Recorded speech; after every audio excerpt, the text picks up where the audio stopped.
નમસ્કાર, પલ એક્સપ્રેસ ન્યૂઝમાં આપનું સ્વાગત છે. સુરત ખાતે ગુજરાત રાજ્યના સ્થાપના દિવસની રાજ્યકક્ષાની ભવ્ય ઉજવણી માટેના આયોજનને આખરી ઓપ આપવામાં આવી રહ્યો છે. શહેરના વ્યૂહાત્મક વાય જંકશન ખાતે પોલીસ દળ દ્વારા પરેડ અને વિવિધ આકર્ષક ટેબ્લોનું સફળતાપૂર્વક પૂર્વાભ્યાસ યોજવામાં આવ્યું હતું.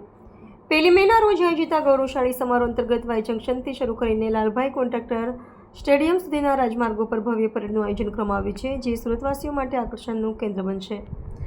આ કાર્યક્રમમાં રાજ્યના પોલીસ દળની વિવિધ ટુકડીઓ દ્વારા શિસ્તબદ્ધ કૂચ અને સાહસિક પ્રદર્શનો રજૂ કરવામાં આવશે.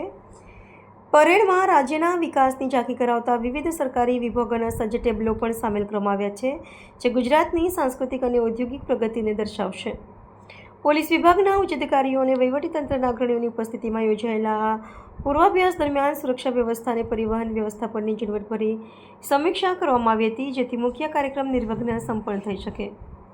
ગુજરાત સ્થાપના દિવસની આ રાજ્યકક્ષાની ઉજવણી સુરત માટે ઐતિહાસિક ક્ષણ બની રહેશે, જે પ્રદેશના શૌર્ય અને અસ્મિતાના દર્શન કરાવશે.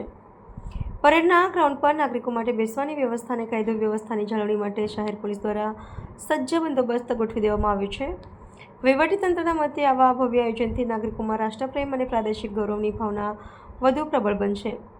આગામી 2 દિવસ સુધી શહેરના મુખ્ય માર્ગો પર આ ઉજવણીના ભાગરૂપે ઉત્સાહ અને ઉમંગનો માહોલ જોવા મળશે.